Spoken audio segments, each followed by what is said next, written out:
Good afternoon. Thank you all for coming. It feels good in a certain sense to say it, that the search for Andreen McDonald is officially over. We found her.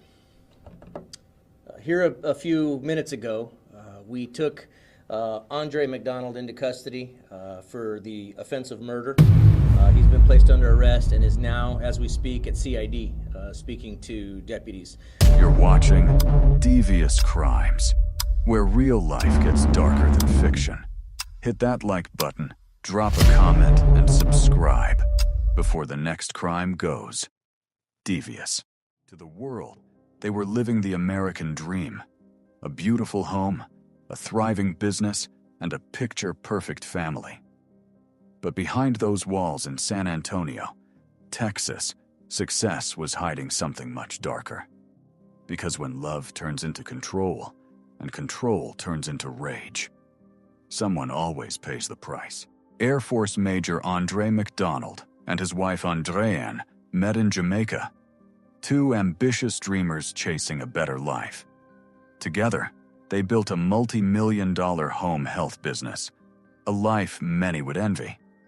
But while Andreen was the face of the company, Andre felt himself slipping into her shadow, and resentment began to grow. On February 28, 2019, that resentment boiled over. The couple argued over text about business, money, and loyalty. "All you do is scheme," Andre wrote.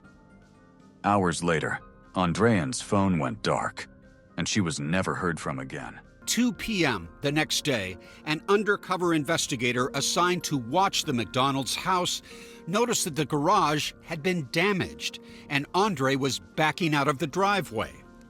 The investigator followed him to a nearby gun shop, where additional investigators who were called to the scene observed Andre purchasing a 9mm handgun and ammunition. When Andre walked back to his car, investigators confronted him. Their violent takedown may be disturbing to viewers. Investigators moved to detain the Air Force Major and turned him over to military authorities for a mental evaluation. Meanwhile, investigators returned to the house with a search warrant and checked Andreen's car. While there, some objects caught their eye. There was a shovel, there was an axe, there was like a hatchet kind of maul, there was trash bags, there were gloves, and a couple of gas cans. And there was more. Inside the garbage can in the house was a receipt from Lowe's that had been torn up. Detectives were able to obtain surveillance footage from the hardware store, items that were purchased the day after Andreen went missing. Investigators immediately noticed Andre's strange behavior. It was clear this wasn't a disappearance. It was a cover-up. Intercepted him as he was leaving the gun shop. At some point there, it looked like he got spooked. He left it so much so that he left his gun and his identification behind the gun shop. Andre McDonald was arrested, not for murder, but for tampering with evidence. His bond was set at a staggering $3 million. While he sat behind bars, hundreds of volunteers searched day after day in wooded areas, fields, and remote backroads near San Antonio, desperate to find any sign of Andreen. Be brought to our attention, let us know.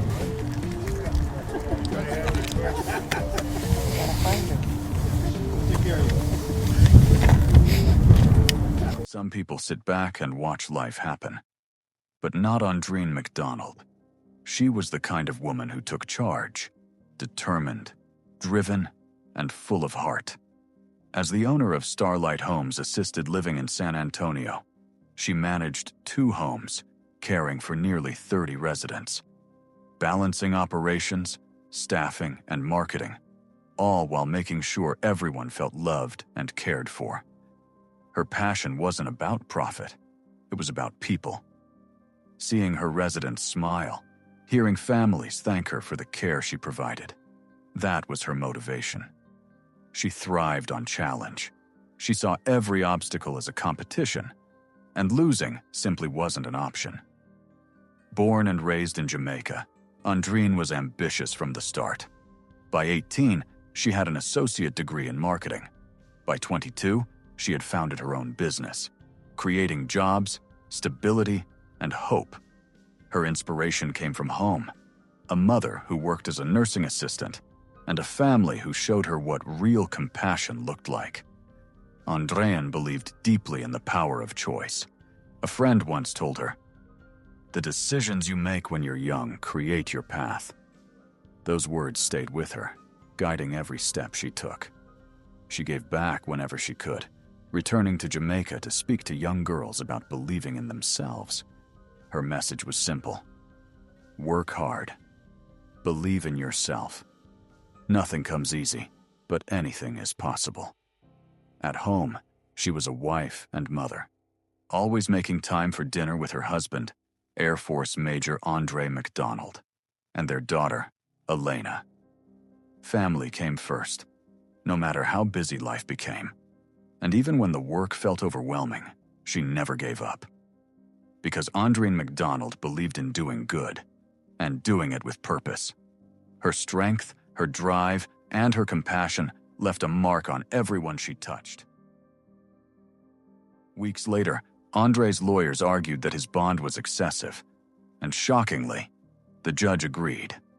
His bail was reduced to $300,000. Andre posted bond and walked free. But freedom came with conditions. He was placed on strict house arrest, allowed to leave only for work. As searchers continued to look for Andreen, her husband lived just miles away, under the watch of the court and the weight of suspicion.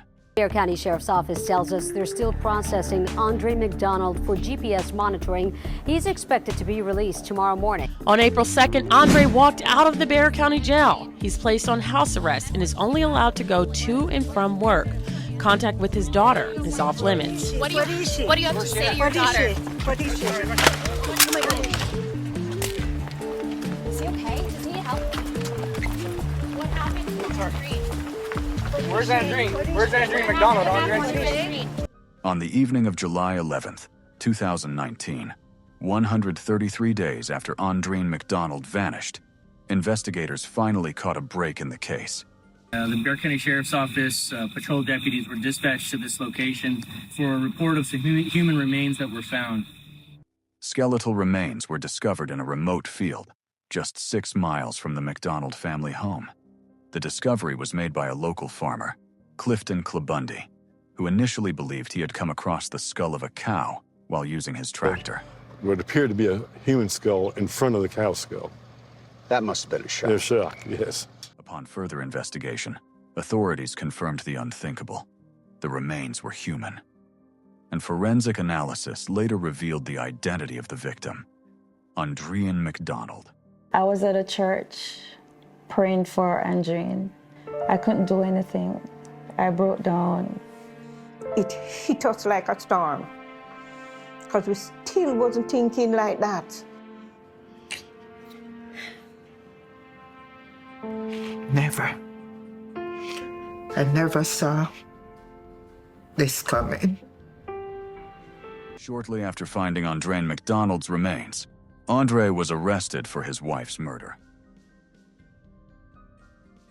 Andreen McDonald's father, Paul Anderson, flew in from England to testify in court regarding his daughter's murder case.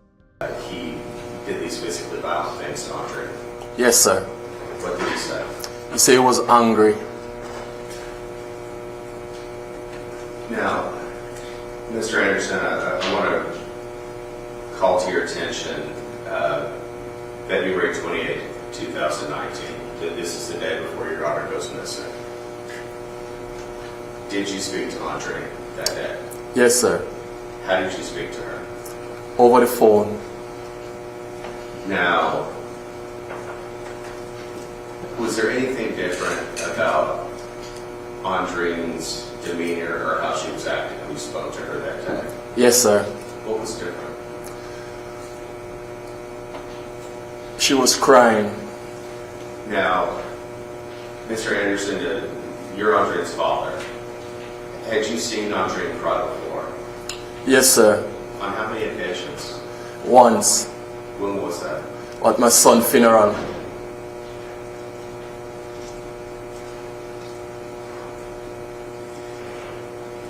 When you spoke to Andreen on the phone on February 28th, he said that she was crying. Do you remember what time of day you spoke to her? In England, it will be about 12 o'clock in England. Say 12 o'clock noon or midnight? 12 o'clock in the day.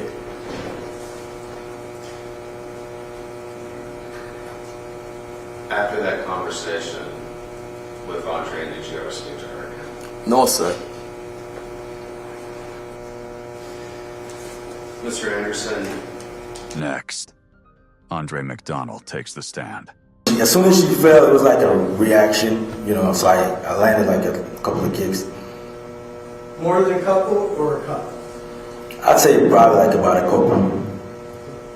And right at that moment, what happened?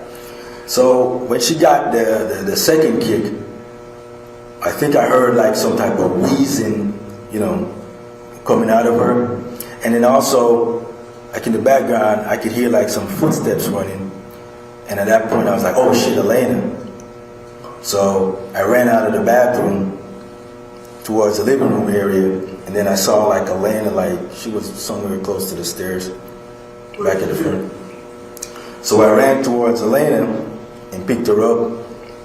And we went upstairs. And then I was trying to get her back to bed.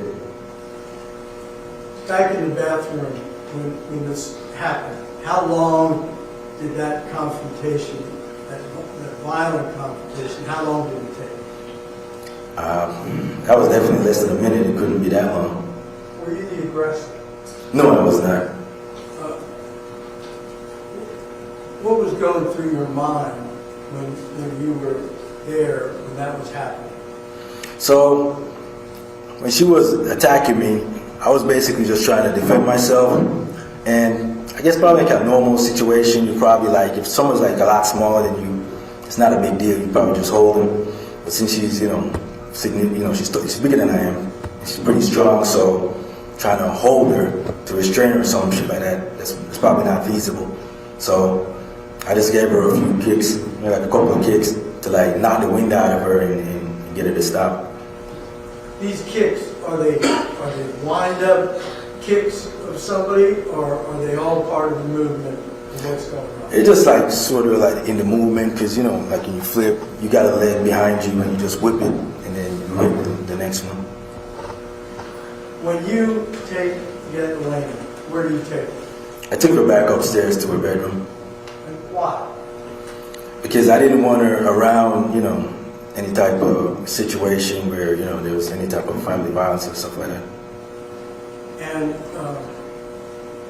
when you get to her bedroom, what do you do? So I was there trying to get her to go back to sleep. And then, at the time I'm thinking about like, okay, she probably just called the police and Andreen. When you go up to Elena, do you think that Andreen's okay? No, I just thought, because I heard her wheezing, so at the time I just thought she got the wind knocked out of her. So she probably already caught her breath, probably called the police and made up some story. You know how long it takes you to get Elena back to sleep? I'm not sure the exact time, maybe 20, 30 minutes. After you do that, what do you do? So after Elena falls back to sleep, that's when I, go back downstairs and heading back to my room. And then when I, get inside the room, I notice Andreen is still lying in the floor right next to the door. So at that point, I sort of like, go over her and she's not moving. And then I bend over to like check, see. You check? Yes. Tell me how. So I bent over and then I like grabbed her face and then like feel like if I could feel like a pulse or something, and then I put my ear next to like her nose to see if she was breathing, and she was not. What kind of reaction did that make? So at that point, honestly, man, I became like pretty frantic at that point, because, oh fucking shit, she's dead on the floor. We just had a fight. Obviously, I'm gonna get blamed for this. And I got a 7-year-old autistic kid upstairs that was gonna take care of her. So, I mean, it was a pretty scary situation. You stayed right there at the doors of the bathroom, the master bedroom, or where did you go? So at that point, I'm feeling like the house is like hot. So I went outside just to like get some fresh air and just to like, gather my thoughts and like think about like, what the hell is this going on? So I go outside and I'm, just out there like pacing around and thinking. And I think I actually like went through the gate and then I came back in to the house. What did you do? So when I got back in the house, I'm thinking, God damn it, I think I need to get her out of the house before, Elena wakes up and sees her in the house. And then, I don't know, man, at that point, I got this idea to just like get her out of the house. So I think I made like a text message or something like, where are you type deal. And then I went into the garage and I got two trash bags. Describe yourself when you're doing it. So, I mean, it's a scary situation. I ain't never been in anything like that before. I'm pretty nervous, I'm frantic, what the hell is going on type deal. And I'm just at that point moving like, basically like on instincts or something. But I go inside the garage and I grab like a couple of trash bags and then I put one over the top of her and then the other one under the, for the lower leg or something. What's your purpose to do that? So at that point, for me, I was just trying to get her out of the house. Why? Because first I didn't want Elena to see her, and then at that point, like I said, I'm thinking my life is over now. Obviously, I would get blamed for this, and then she's gone. I'm probably gonna go away, and then my daughter doesn't have any parents. You said that you were gonna get blamed for this. Did you think you were guilty of it? No, I didn't think I was guilty, but my plan was to hit the person that basically, in my opinion, caused this whole circumstance. And I was pretty upset with that person at that time. You thought it was her fault, right? It's absolutely her fault. After 6 days and 33 witnesses, the jury deliberated for 13 hours before reaching a verdict. And Mr. McDonald, please stand with your counsel. To the count of murder charged in the indictment, the jury finds the defendant not guilty of the offense of murder, as charged in the indictment, and guilty of the offense of manslaughter. Andre McDonald was found not guilty of murder, but guilty of the lesser charge, manslaughter. Andre McDonald was ultimately sentenced to 20 years in prison, the maximum penalty for the manslaughter charge he was found guilty of. But for many, that sentence felt far from justice.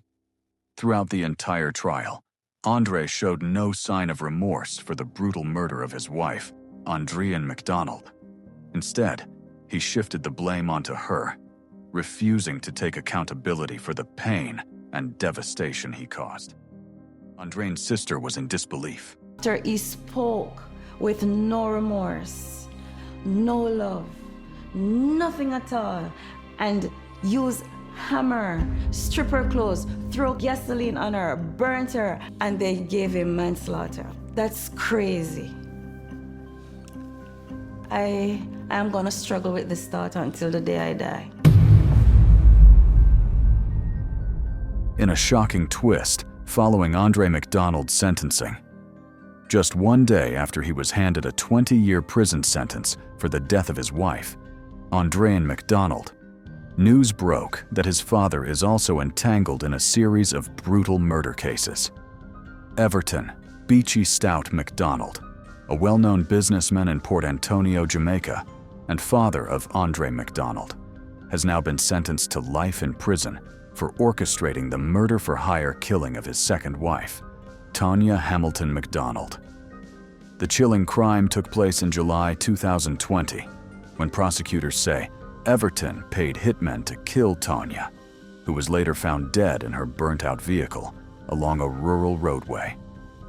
And disturbingly, that wasn't the first time tragedy struck his household. Everton is also accused of murdering his first wife, Andreen McDonald, back in 2009. He's expected to face trial for that case in April 2026.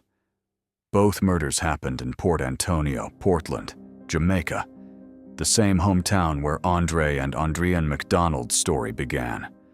A father and son, both accused of killing the women who once loved them. 2 generations, 2 families shattered, and one haunting question that remains: how deep does this darkness really go? Thank you for watching. Andreen McDonald's story is a chilling reminder of how quickly success, love, and trust can turn into tragedy. Her voice may have been silenced, but her legacy and the truth will never be forgotten. If you believe justice was not fully served, let your voice be heard in the comments. Don't forget to like, share, and subscribe for more true stories on Devious Crimes. And remember, behind every headline lies a life forever changed.